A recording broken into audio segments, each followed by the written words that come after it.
নমস্কার দর্শক বন্ধুরা, রে স্পোর্টসের পর্দায় আপনাদের সকলকে স্বাগত জানাই। এই মুহূর্তে আমি দাঁড়িয়ে রয়েছি যুব ভারতী ক্রীড়াঙ্গনে। আইএসএল এ নিজেদের দ্বিতীয় ম্যাচেও 2-0 গোলে জয় পেল মোহনবাগান। চেন্নাইন এফসিকে 2-0 গোলে উড়িয়ে দিয়ে আরও একটা গুরুত্বপূর্ণ 3 পয়েন্ট তুলে নিল সবুজ মেরুন ব্রিগেড। আর এই জয়ের নেপথ্যের নায়ককে জেমি ম্যাকলারেন এবং দিমিত্রি পেট্রাতস।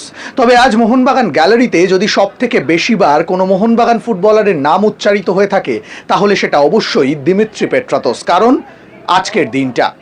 আজকের দিনটার কথা কি মোহনবাগান সমর্থকদের মনে আছে? নিশ্চয়ই মনে আছে।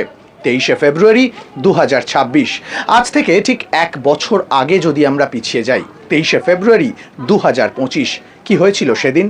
না, মোহনবাগান সমর্থকদের এই দিনটা একেবারেই ভোলার কথা নয়। কারণ 23শে ফেব্রুয়ারি 2025 এই যুবভারতী ক্রীড়াঙ্গনে ওড়িশা এফসিকে হারিয়ে মোহনবাগান গত মরশুমে আইএসএল লিগ শিল্ড জিতেছিল।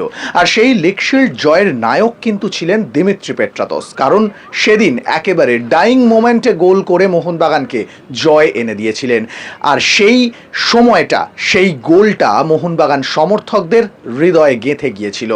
তারপর একটা বছর কেটে গিয়েছে। হোসে মলিনার তত্ত্বাবধানে দিমিত্রি পেট্রাতস প্রথম একাদশে জায়গা হারিয়েছিলেন। আর আজ সার্জিও লোবেরার দলে দিমিত্রি পেট্রাতস একজন অপরিহার্য ফুটবলার। সেই দিমিত্রি পেট্রাতস যিনি একটা বছর অপেক্ষা করেছিলেন প্রত্যাবর্তনের।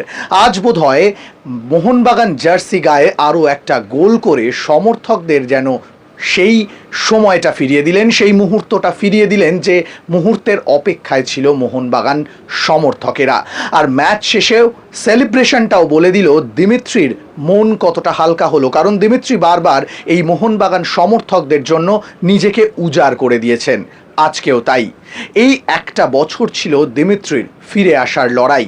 আমরা বারবার একটা কথা বলে থাকি যে ভগবান কাউকে খালি হাতে ফেরায় না, আর দিমিত্রিকেও না।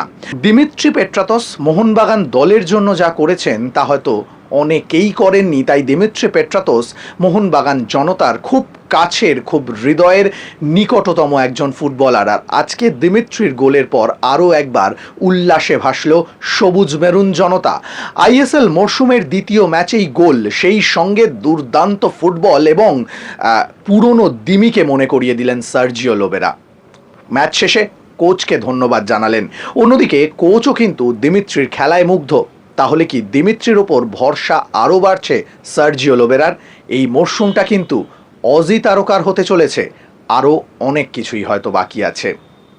যুব ভারতী ক্রীড়াঙ্গন থেকে সৌরভ মুখার্জি, রে স্পোর্টস।